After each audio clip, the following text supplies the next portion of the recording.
Hello, everyone. My name is Vince Johnson, and My name is Sandra Hiew.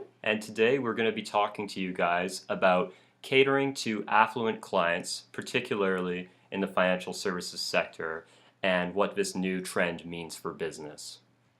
So Sandra's going to start by telling us a little bit about the North Shore Credit Union. North Shore Credit Union is a credit union based out of North Vancouver, British Columbia, with over 40,000 members and 13 branches over the Lower Mainland.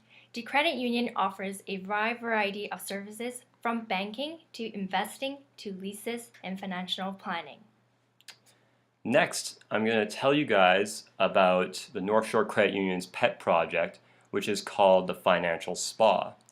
Now, renovation and refurbishing of most of their branches began in the year 2005, and the idea was to portray an image of an upscale institution.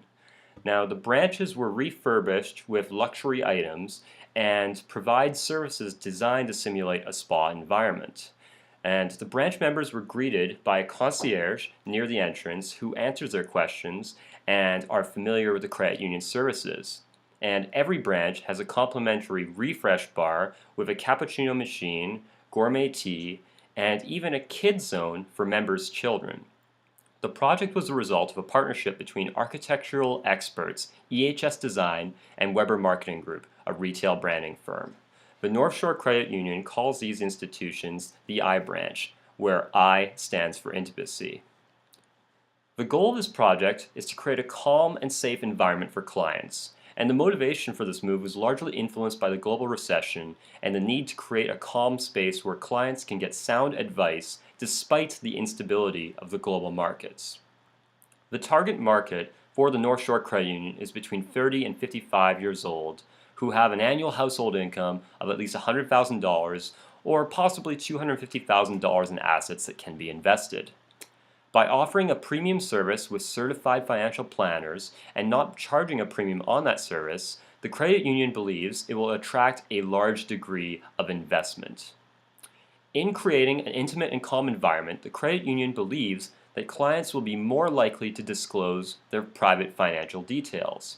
And one of the services the credit union offers is called wellness workshops.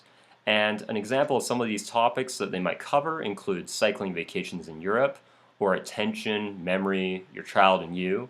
These complimentary sessions are not necessarily about financial well-being. The credit union's intention is to create overall wellness and to build community. So by tapping into the hobbies of the affluent, the credit union will continue to attract these audiences. And as a result, growth in the North Shore Credit Union has jumped from $500 million in assets under management in the year 2000 to $2.5 billion in the year 2011. And now Sandra's going to tell us a little bit about one of their biggest competitors. So their largest competitor is Van City, Canada's largest credit union, has 59 branches and 14.5 billion in assets under management today. Like the North Shore Credit Union, Van City differentiates itself from other financial institutions through their focus on environmental values. These values are reflected in the aesthetics of many of the various branches. Some of the newer branches are now more energy and water efficient. Like the North Shore Credit Union, Van City focuses on financial awareness. However, they take a completely different approach. One of the Van City's strategies is to consult with clients on what they want to see in their branches, and placing an emphasis on customer feedback is at the forefront. So why is it important to market to the affluent customers? Affluent shoppers continue to spend money despite downtimes in the markets. Baby boomers are either nearing or in the retirement phase of their lives and have large amounts of disposable income. On average, affluent adults use their credit cards on an average of 30 times per month, has around $157,000 in average household income, and over $400,000 in assets. 39% of this market is likely to plan on investing in stocks or mutual funds in the next year alone. This market is considered to be the least affected by the changes in the economy. As their children grow up and leave their homes, boomers will have less obligations. Purchases with younger markets can always be delayed. Older generation feels as if they are running out of time.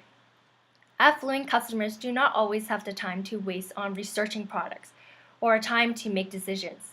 The level of service and training can significantly alter their purchasing decisions at a moment's notice. Excellent. Thank you, Sandra. Now I'm going to talk to you guys about strategies for marketing to the affluent.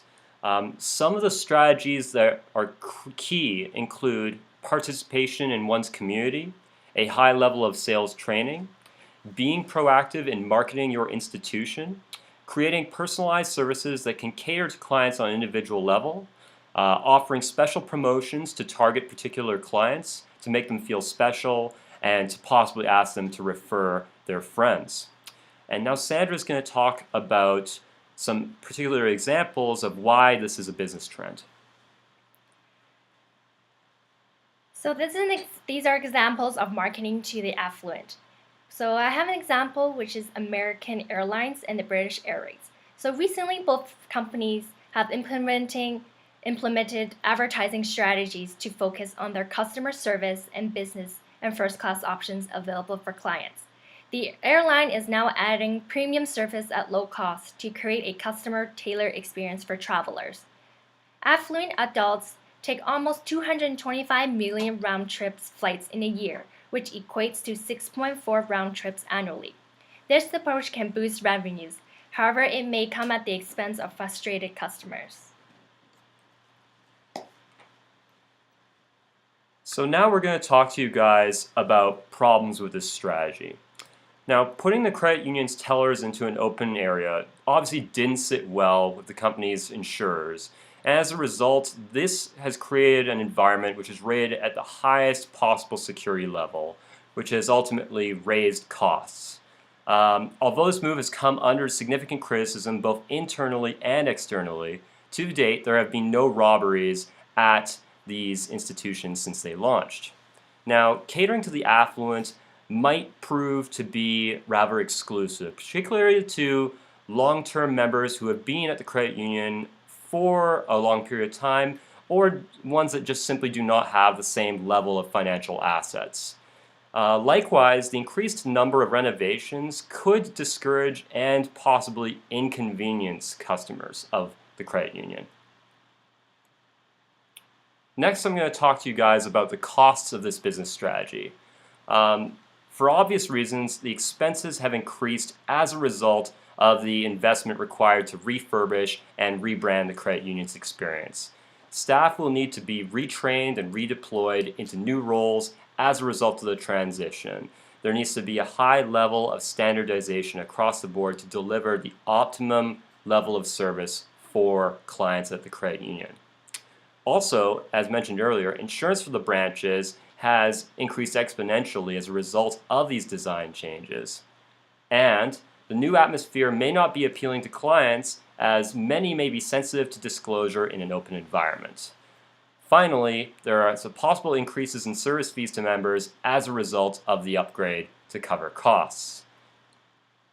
So now I'll be talking about the benefits of implementing this strategy.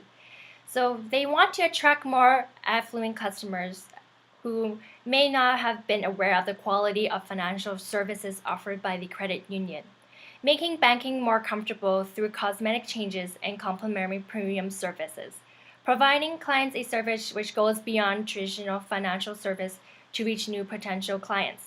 And they want to build strong relationships with customers who will keep them loyal to your business. Thank you very much. We hope you've enjoyed our presentation.